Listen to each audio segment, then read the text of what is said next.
கோளும் ஒன்றாய் காண அங்கு கற்பகம் என்னும் கடவுளின் மெய்யில் சூரியன் முதலாய் 9 கிரகமும் பலவித குணங்களை கொண்டிருக்கும் எங்கள் கற்பக தருவில் அவை வரும்போது ஒன்றாய் சேர்ந்து பலனளிக்கும்.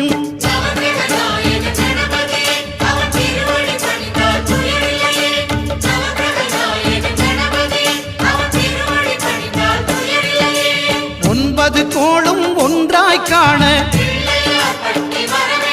அங்கு கற்பகம் என்னும் கடவுளின் மெய்யில்